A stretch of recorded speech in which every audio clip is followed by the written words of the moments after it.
potopljenom brodu otkriven je senzacionalni nalaz. Brod ukopan u morski mulj skrivao je kost staru, procjenjuje se, oko 1750 godina. O kakvoj se kosti radi, ljudskoj ili životinjskoj, pokazat će forenzičke analize. Ako se radi o ljudskoj kosti, bit će to veliko arheološko otkriće, ali ništa manje neće biti iako je kost životinjskog podrijetla. U tom slučaju bi ona pokazala kojim su se mesom hranili mornari s tog broda, odnosno kakve su bile prehrambene navike u tom dobu. Ovaj brodolom uspjeli smo ga datirati, radili smo analizu drveta C14, te analiza pokazala da ovaj brodolom možemo datirati negdje u drugu polovicu drugog stoljeća poslije Krista. Istu dataciju dala je i keramika iz brodske kuhinje, koja po svojoj proizvodnji spada u grupu istočne kuhinjske keramike, čiji proizvodne centre možemo tražiti u egejskom području. Brod je, prema riječima arheologa, prevozio teret kamenih poluproizvoda iz nekih luka istočnog Mediterana prema nekoj od jadranskih.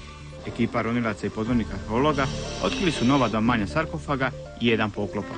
Analiza kamena analiza uzoraka radnih elemenata koje smo prikupili pokazala da se radi o jednoj vrsti vapnenca koji jako postoji na Braču, ta vrsta vapnenca, ali ne postoji dovoljno debelim slojevima kako bi se isklesali ovi elementi koji se nalaze na dnu. Tako da vjerovatno ovaj brod, teret ovog broda ne dolazi iz Brača. Naravno, arheološko istraživanje budno je sa svojim malim kajićem pratio Bračanin Luka Dragičević. On je i pronašao brod. Točnije kaže, zbog brojnih priča starih ribara, taj mu je dio mora godinama golicao maštu. Čak su tu poštu mnogi ribari zaobilazili. Luka je inače strastveni ronioc i član splitskog mornara. Brod je nađen, slučajno.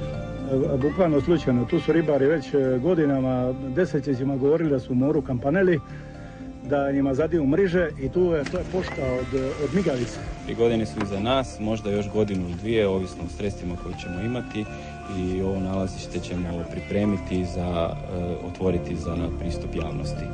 Pristup javnosti u ovom slučaju znači da će se nalazište zaštititi, to dobit će status kulturnog dobra. Nakon 3 godine istraživanja, lokalitet ovdje u blizini Sutivana antičkog broda trebao bi postati prvi hrvatski podvodni povijesni muzej.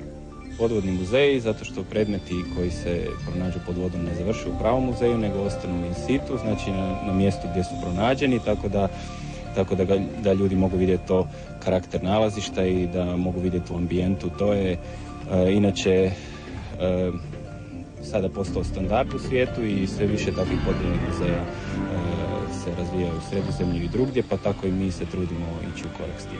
Baš bi trebalo sad skupiti sve informacije iz Hrvatskog mora i ostalih mora u Jadranu, jer tu se može sistematskim radom baš se može dobro uhvatiti cjelokupnu priču oko tih brodoloma i sa nekim sistematskim radom, sa novim mogućnostima koje imamo sa batigrafijom i svim tim mogućnostima istraživanja dna, mi možemo napraviti neku sliku svih ovih kulturnih dobara koje imamo pod vodom. Potonuli brod duljine je oko 20 metara, a budući da je u jako lošem stanju, od njega su ostali samo brodska rebra. Ovog puta istraživački radovi su trajali 6 dana, na lokalitetu koji se nalazi na 32 metra dubine i rasprostire na neki 40 četvornih metara.